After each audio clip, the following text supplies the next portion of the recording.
सभी को नमस्कार। संस्कृत विद्या चैनल में आपका स्वागत है। आज हम कारक विभक्ति विचार के अंतर्गत कारक भाग 3 उपाख्यान करने जा रहे हैं।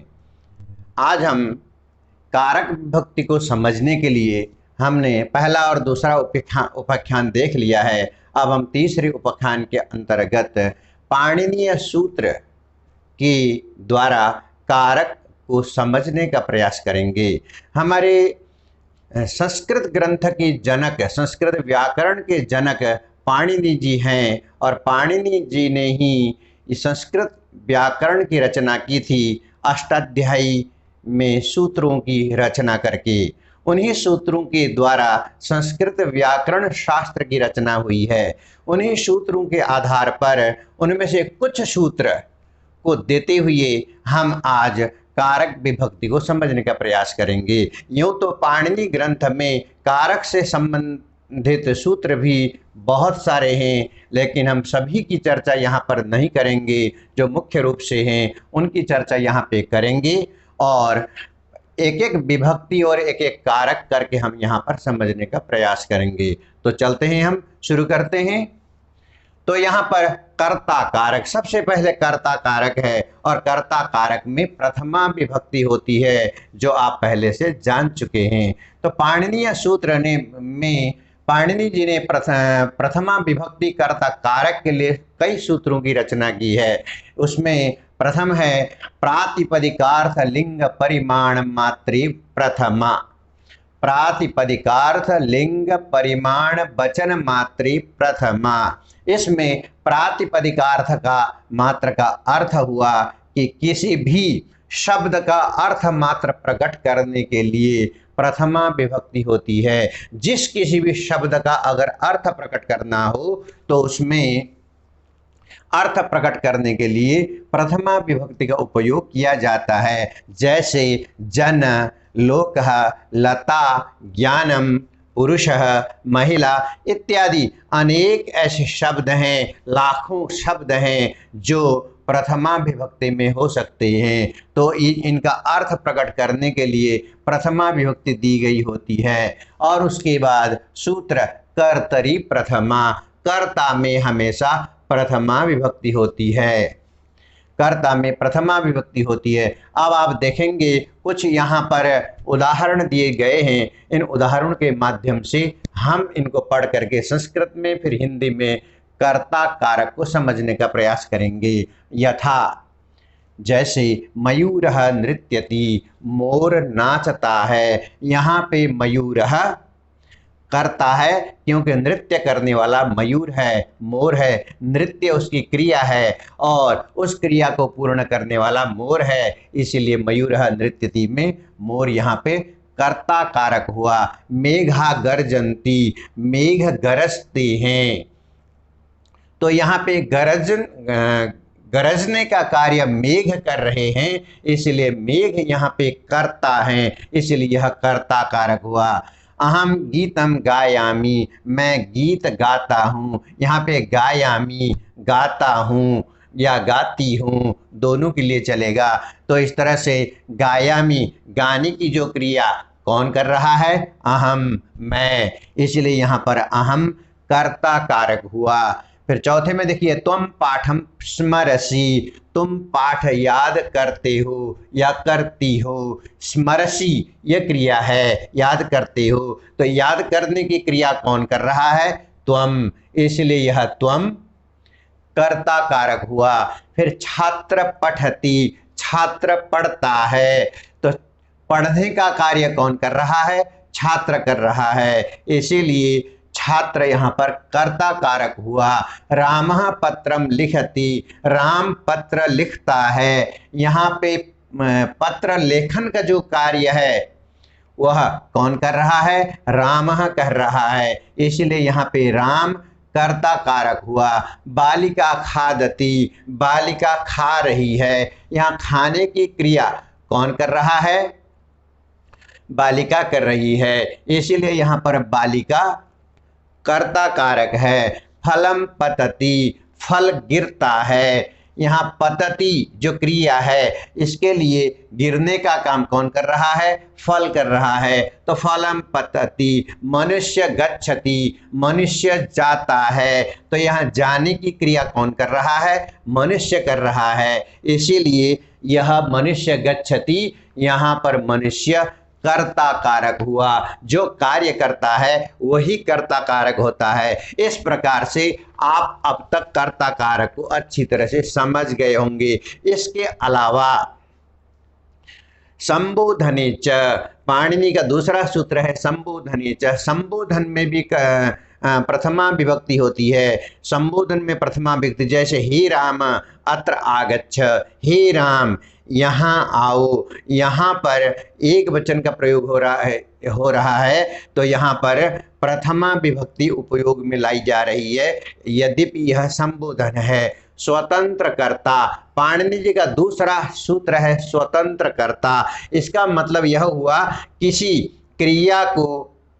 क्रिया के स्वतंत्र कारक को कर्ता कारक कहते हैं। किसी भी क्रिया का जो स्वतंत्र कारक है उसे कर्ता कारक कहते हैं और उसमें प्रथमा विभक्ति होती है। जैसे हरि पुस्तकम पठति, हरि पुस्तक पढ़ता है। इस वाक्य में हरि क्रियापद है। हरि क्रियापद पठति का स्वतंत्र करता है। हरि जो शब्द है वह करता है, लेकिन क्रियापद क्या है, पठति। पठति का स्वतंत्र कर्ता यहाँ पर हरि है, अतः इसमें प्रथमा विभक्ति हुई। इस प्रकार से यह कर्ता कारक जो प्रथमा विभक्ति में होती है इसको आप अच्छी तरह से समझ गए होंगे। आज कर्ता कारक में इतना ही, आगे हम दूसरे कारक और पढ़ेंगे।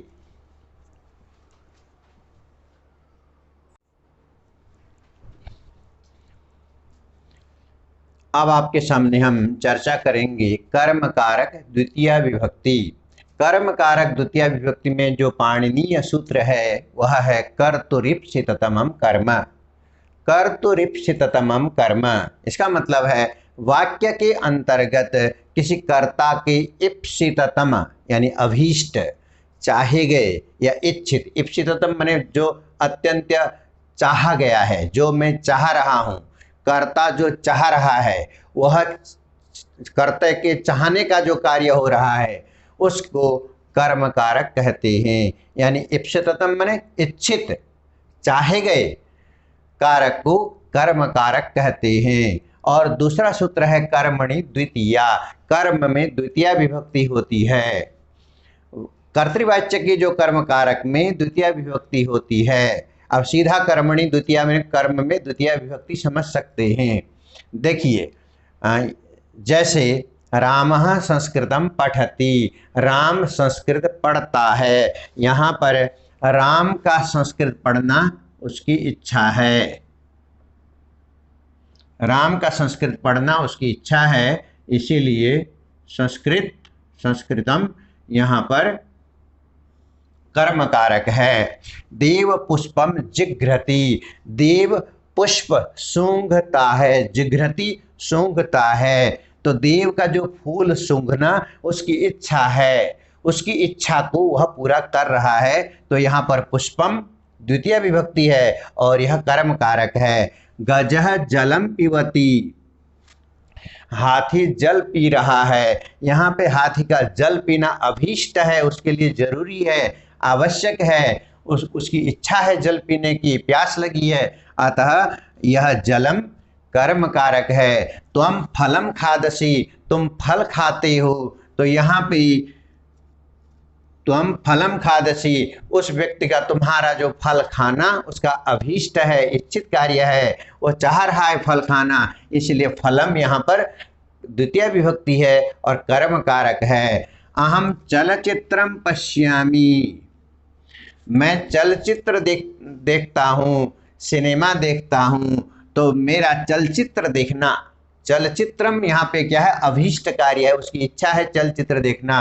तो अभीष्ट कार्य होने के कारण वह चलचित्र कर्म कारक है और कर्म में द्वितीया, कर्मणि द्वितीया, कर्म में द्वितीय विभक्ति होती है। शिशु दुग्धम पीबति, शिशु दूध पीता है।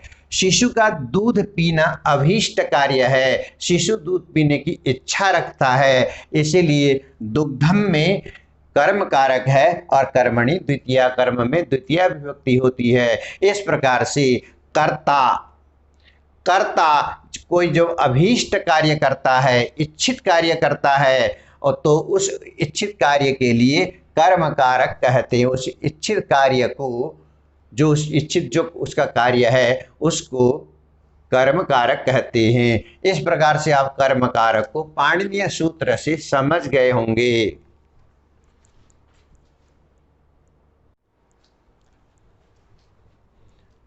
अब आपके सामने हम करण कारक पर चर्चा करेंगे। पाणिनीय सूत्र के अनुसार करण कारक जो तृतीया विभक्ति होती है, इसका पाणिनीय सूत्र है कर्तृकरणयोस् तृतीया।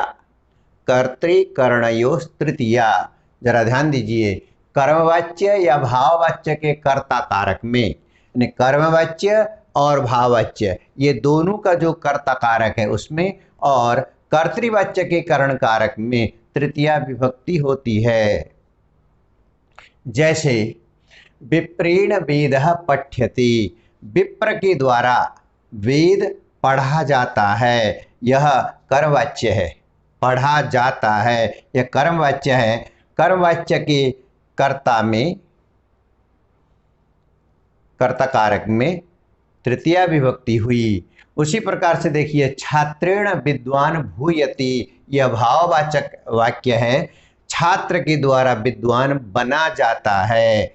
छात्र के द्वारा विद्वान, एक तो छात्र विद्वान बनता है, यह कर्तृवाच्य हो गया, और छात्रेण विद्वान भूयति यह भाववाच्य है। और इस भाववाचक वाक्य में छात्रेण यह कर्ता है, भाववाच्य का कर्ता है। यहाँ पर करण कारक में तृतीया विभक्ति हुई। उसके बाद रामः वाणीन रावणम हतवान, यह करण कारक का साधारण उदाहरण है, यह कर्तृवाच्य में है।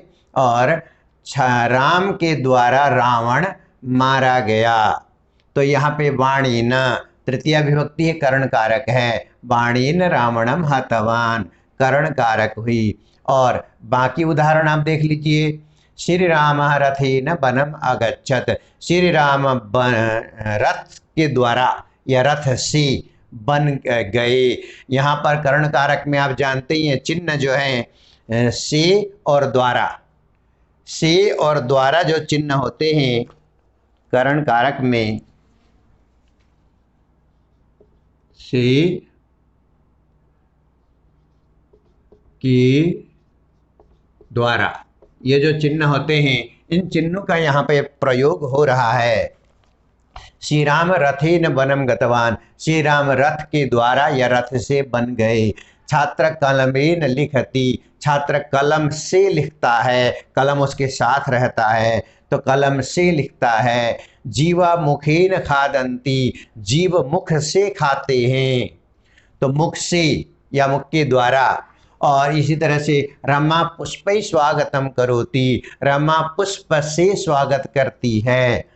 अहम कंदुकेन क्रीणामि, मैं गेंद से खेलता हूँ या गेंद के द्वारा खेलता हूँ। इस प्रकार से यह जो यहाँ पे रेखांकित किए गए हैं यह सब करण कारक के उदाहरण हैं। और यहाँ पर से और द्वारा जो चिन्ह है, कारक चिन्ह करण कारक के, इसका उपयोग हो रहा है। आप लोग इसको अच्छी तरह से समझ सकते हैं।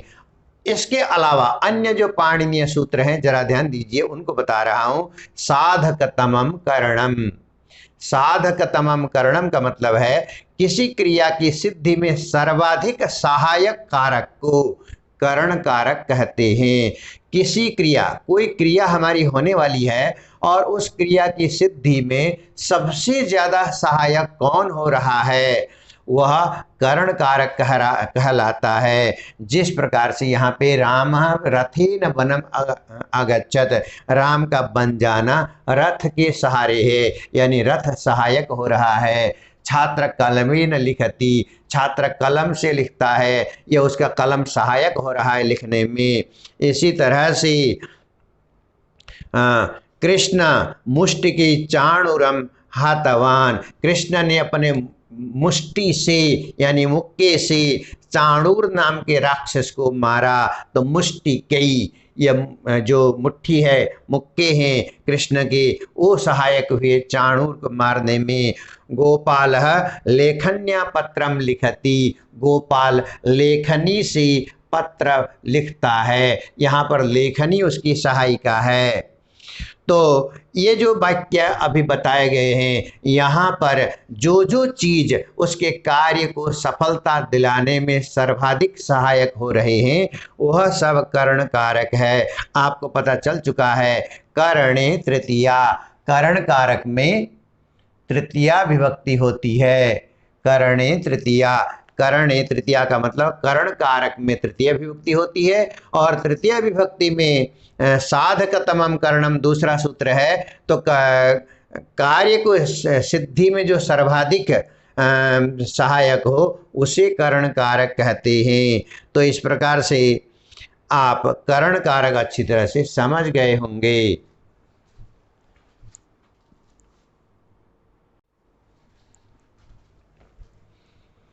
अब आपके सामने हम संप्रदान कारक चतुर्थी विभक्ति जिसका चिन्ह है के लिए के बारे में बताने जा रहे हैं।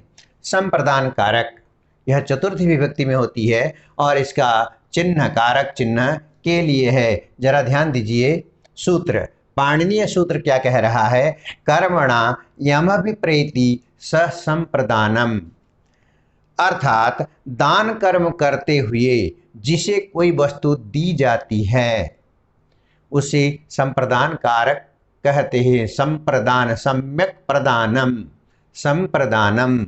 तो दान कार्य करते हुए, दान कर्म करते हुए जिसे कोई वस्तु दी जाती है उसे संप्रदान कारक होता है कहते हैं। और संप्रदाने चतुर्थी संप्रदाने, संप्रदान में चतुर्थी विभक्ति होती है जिसका चिन्ह के लिए होता है। जहाँ जरा देखिए चतुर्थी विभक्ति, यहाँ पर राजा निर्धनाय धनम ददाति, राजा निर्धन के लिए धन देता है। निर्धन के लिए निशान आ रहा है और दान के योग में भी है। राजा निर्धनाय धनम ददाति, यहाँ पे निर्धनाय संप्रदान कारक है क्योंकि यह चतुर्थी विभक्ति है और इसका के लिए अर्थ भी प्रकट हो रहा है। सर्वकार छात्रेभ्य वृत्तिम ददाति, सरकार छात्रेभ्य माने छात्रों के लिए वृत्तिम ददाति माने छात्र वृत्ति देती है, स्कॉलरशिप देती है। वृत्तिम ददाति, यहाँ पे छात्रेभ्य संप्रदान कारक है क्योंकि चतुर्थी विभक्ति है और के लिए दिख रहा है। वयम पुष्पेभ्य उपवनम गच्छामा, हम पुष्प के लिए यानी पुष्प पाने के लिए, फूलों को पाने के लिए उपवन में बगीचे में जाते हैं।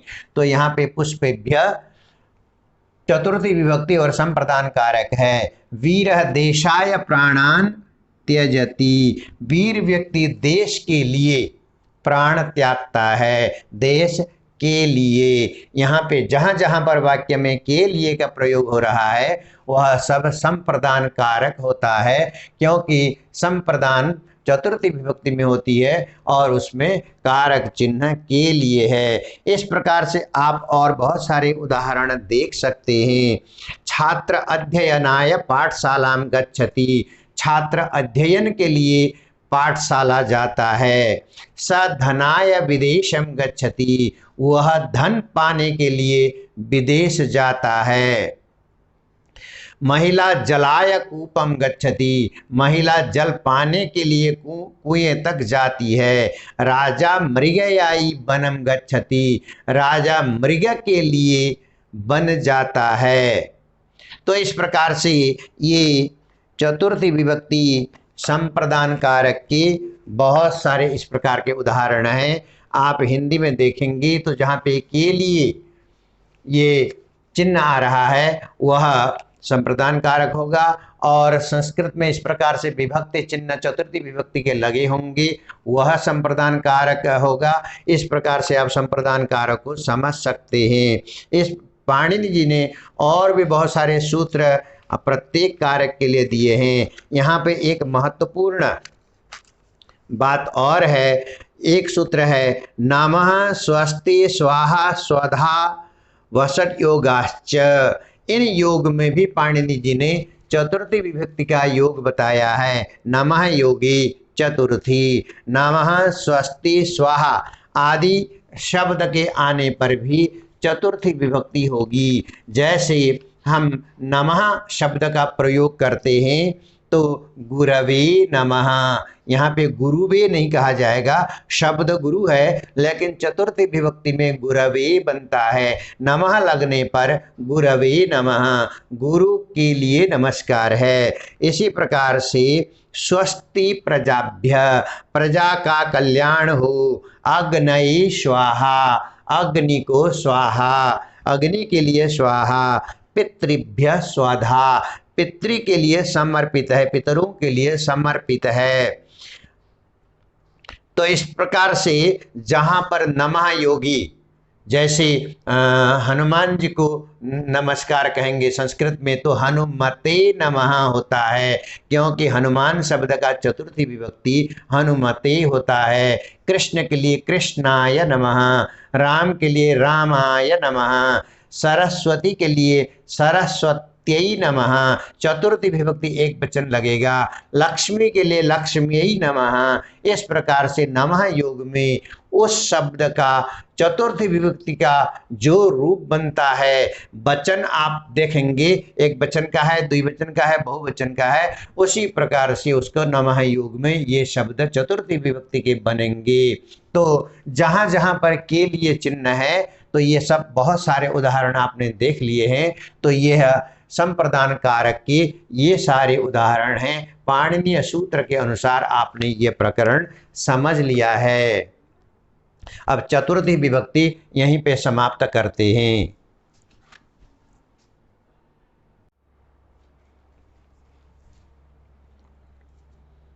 हाँ बच्चों, अब आपके सामने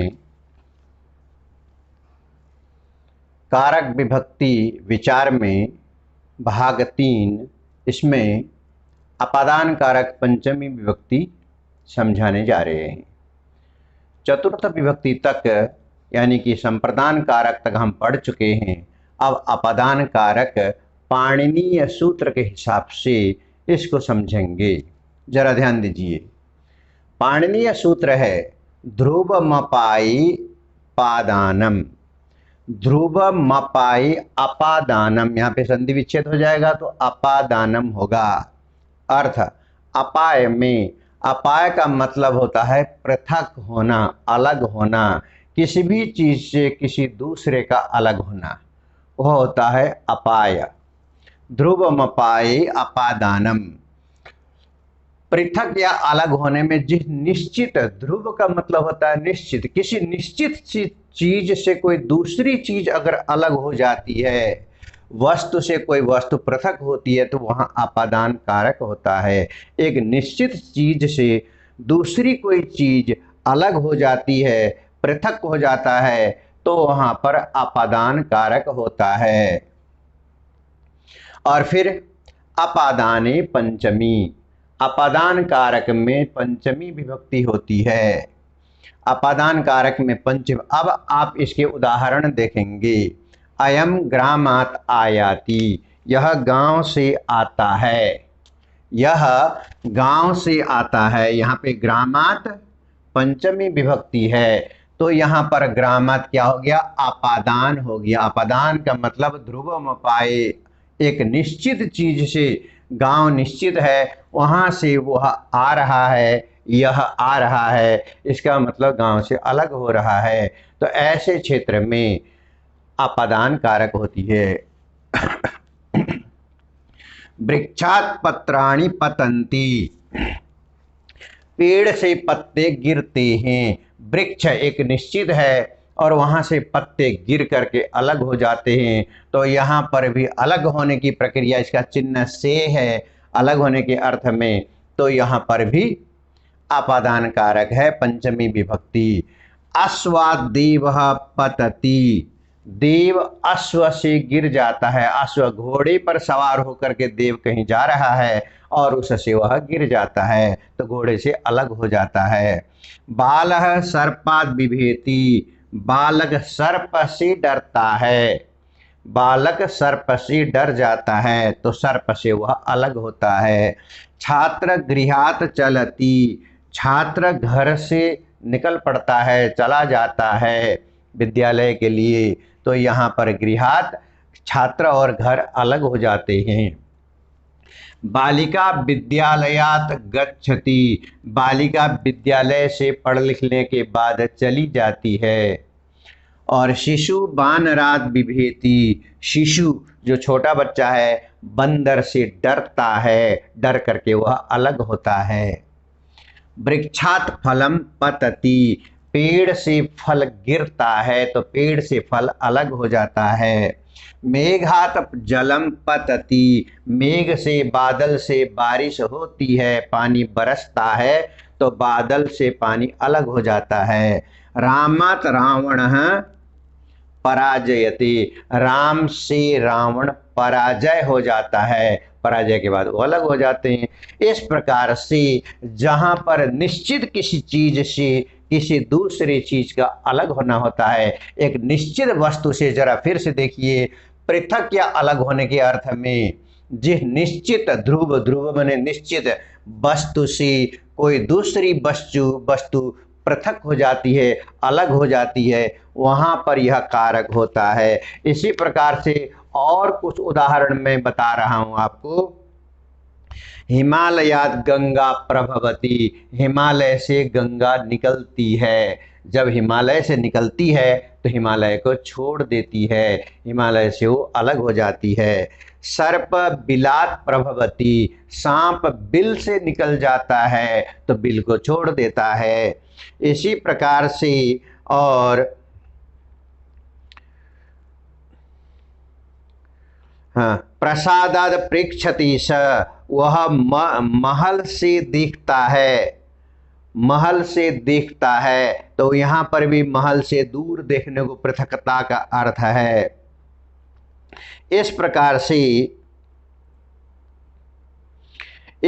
से जहाँ जहाँ पर अलग होने का अर्थ प्रतीत होता हो और एक निश्चित चीज से दूसरी चीज अलग हो रही होती हो, वहाँ पर पंचमी विभक्ति और अपादान कारक होता है। तो इस प्रकार से यह अपादान कारक आप समझ गए होंगे।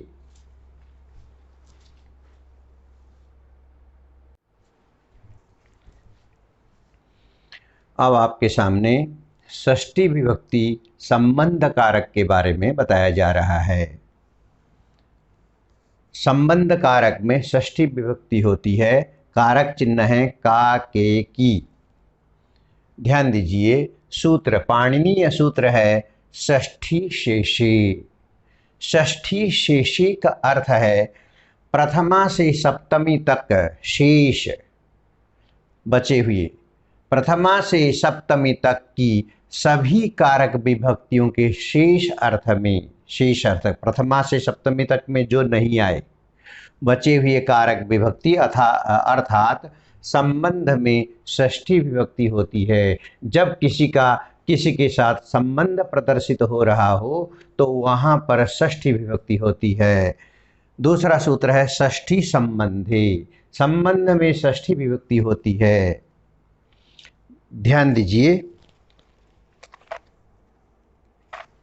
यहाँ पर राज्ञ पुरुषः, राजा का पुरुष, यहाँ पे राज्ञ में राजा का पुरुष का आ रहा है। संबंध राजा का पुरुष यानी कि राजा का व्यक्ति है, यह संबंध पता चल रहा है। षष्ठी विभक्ति संबंध कारक है। वशिष्ठस्य पत्नी, किसकी पत्नी? वशिष्ठस्य पत्नी, वशिष्ठ की पत्नी। तो वशिष्ठ की, वशिष्ठ के साथ संबंध का पता चल रहा है, वशिष्ठ की पत्नी। तो यहाँ पर की चिन्ह होने के कारण वशिष्ठ के साथ उसका संबंध पता चल रहा है। यम कालिदासस्य कृति, यह कालिदासस्य कृति, कालिदास की कृति है, कृति मतलब रचना, यह कालिदास की कृति है, कालिदास की रचना है। तो यहाँ पर कालिदासस्य संबंध कारक है, उस कृति के साथ में, कृति मतलब वह जो रचना है कालिदास की, उसके साथ कालिदास का संबंध है। इयं मम लेखनी अस्ति, इयं मम, मम मेरी, यह मेरी लेखनी है, मेरे साथ लेखनी का संबंध है। मम लेखनी अस्ति, संबंध कारक षष्ठी विभक्ति। फिर यहाँ पे 6 नंबर पे देखिए, दशरथस्य चत्वार पुत्र आसन, दशरथ के 4 पुत्र थे, दशरथ के 4 पुत्र थे। दशरथ के साथ में उनके पुत्रों का संबंध का पता चल रहा है, इसीलिए दशरथस्य, दशरथ के यहाँ पर संबंध कारक है, तो षष्ठी विभक्ति होगी।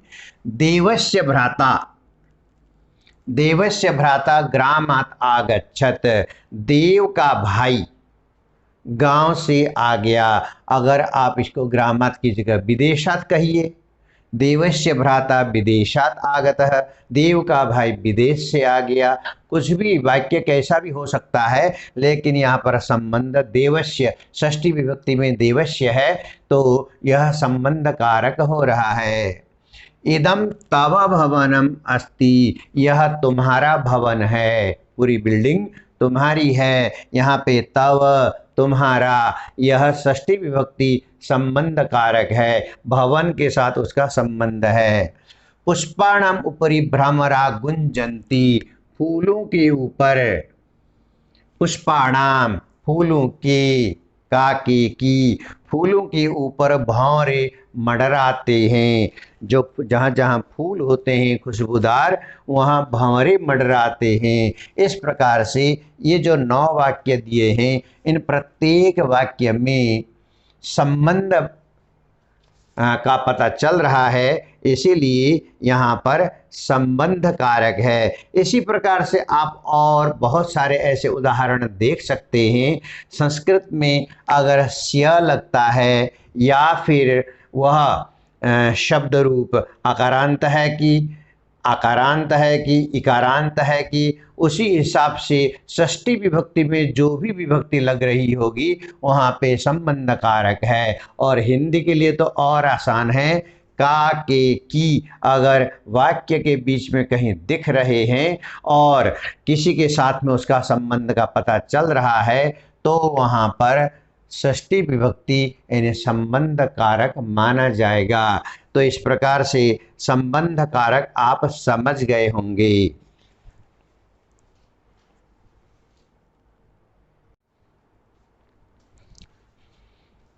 अब आपके सामने सप्तमी विभक्ति का प्रयोग है। सप्तमी विभक्ति अधिकरण कारक होती है। अधिकरण सप्तमी, जिसका चिन्ह है में और पर। सप्तम्यधिकरणे च, पाणिनीय सूत्र है सप्तम्यधिकरणे च, यानी कि अधिकरणे सप्तमी, अधिकरण कारक में सप्तमी विभक्ति होती है। जरा ध्यान दीजिए, अधिकरण कारक में और साथ में च जो लगाया है, ऊपर के सूत्र को इशारा करते हुए दिया हुआ है, इसीलिए अधिकरण कारक और दूर तथा अंतिक, दूर तथा अंतिक माने समीप, पास में, अर्थ वाले शब्दों में सप्तमी विभक्ति होती है। यानी कि अधिकरण कारक हो, में और पर चिन्ह आते हो, और फिर दूर का कोई दूर का संकेत करने वाला कोई वाक्य हो, या फिर अंतिक समीप को संकेत करने वाला कोई वाक्य हो, ऐसे में अधिकरण कारक यानी सप्तमी विभक्ति होती है। जैसे वने सिंह वसति, वने, शेर कहाँ रहता है? वने, दूर में, वने रह वसति। यहाँ पे दूर और अंतिक जो शब्द आए हैं, वने सिंह वसति, वन में, जंगल में शेर रहता है। ग्रामस्य दूरे नदी प्रवहति, गांव के दूर में नदी बहती है। ग्रामस्य दूरे, गांव के दूर में नदी बहती है। तो यहाँ पर दूरे अधिकरण कारक है। कटे आस्ते मुनि, कटे मुने चटाई, चटाई में मुनि बैठते हैं, चटाई में मुनि बैठते हैं। तो कटे आस्ते, यहाँ पे कटे चटाई के लिए जो शब्द है वह सप्तमी विभक्ति अधिकरण कारक है। आकाशे खगा उड्डयंती, आकाश में पक्षी उड़ते हैं। तो यहाँ पे आकाशे में सप्तमी अधिकरण कारक है, पक्षी आकाश में उड़ते हैं, यहाँ में चिन्ह आ रहा है। और वृक्षे बानरा तिष्ठन्ति, वृक्ष में बानर बैठते हैं, वृक्षे वृक्ष में, यहाँ पर में चिन्ह दिखाई दे रहा है, प्रत्यक्ष है। नगरे मम भ्राता बसति, नगर में मेरा भाई रहता है, नगर में, तो वहाँ पर नगर, नगरे यह सप्तमी विभक्ति अधिकरण कारक है, नगर में। खट्वायाम शिशु शेति, खट्वा का मतलब चारपाई पर, शिशु जो छोटा बच्चा है, शेति सोता है। खट्वायाम खाट पर, खाट पर में पर, तो खाट पर या चारपाई पर शिशु सोता है, सप्तमी अधिकरण हुआ। लतायाम पुष्पाणि विकसन्ति, लता मने बेल, बेल में फूल खिलते हैं, जो बेल चढ़ जाता है ऊपर उसमें फूल खिलते हैं, तो लतायाम में सप्तमी अधिकरण हुआ। गृहे शिशवः क्रीडन्ति, घर में, गृहे शिशवः माने बच्चे, क्रीडन्ति खेलते हैं, गृहे यहाँ पर घर में पर, तो में यहाँ पे सप्तमी अधिकरण है। और राजा सिंहासनम अधितिष्ठति, राजा सिंहासन पर बैठता है, में पर, राजा सिंहासन पर बैठता है, अधितिष्ठति बैठता है, सिंहासन पर वह सुशोभित होता है। इस प्रकार से ये सारे सप्तमी विभक्ति अधिकरण कारक के उदाहरण हुए। आधारो अधिकरणम, अधिकरण कारक के लिए कोई आधार की आवश्यकता होती है, जैसे वन को, शेर को बैठने के लिए या रहने के लिए आधार क्या है, वन है। और ग्रामस्य दूरे नदी बहती, नदी के लिए ग्रामस्य दूरे नदी, यहाँ पर नदी का बहना उसका आधार है, धरातल पर। कटे आस्ते मुनि, मुनि को बैठने का आधार कटे यानी चटाई है। इस प्रकार से आधारो अधिकरणम, तो इस प्रकार से यह अधिकरण कारक आपके सामने समाप्त हुआ। आपने कर्ता कारक से लेकर के अधिकरण कारक तक सभी कारकों का समीचीन अध्ययन कर लिया है, और मैं समझता हूँ आप सबको कारक प्रकरण अच्छी तरह से समझ में आ गया होगा। कारक प्रकरण के 3 भाग हैं। प्रथम भाग में कारक को बताया गया है, कारक चिन्ह बताए गए हैं, और दूसरे भाग में भी कारक का विस्तार किया गया है, और तीसरे भाग में कारक को पाणिनीय सूत्र के हिसाब से, जो महामुनि पाणिनि ने जो संस्कृत व्याकरण की रचना रची थी, और उसी के संस्कृत व्याकरण के आधार पर आज संस्कृत व्याकरण और हिंदी व्याकरण हम जो पढ़ रहे हैं, आधार वही है, पाणिनीय अष्टाध्यायी सूत्र ग्रंथ है। तो आप ये भाग 3 के अंतर्गत पाणिनीय सूत्र के हिसाब से जो 7 जो कारक और विभक्ति को आपको बताया गया है, यह आप अच्छी तरह से समझ लिए होंगे। इसके बावजूद अगर आप नहीं समझ पाए हैं कोई हिस्सा, तो आप कमेंट बॉक्स में अवश्य लिखिए। आपका कमेंट बॉक्स में लिखने के बाद आपकी शंका का समाधान अवश्य किया जाएगा। आज के लिए इतना ही, धन्यवाद।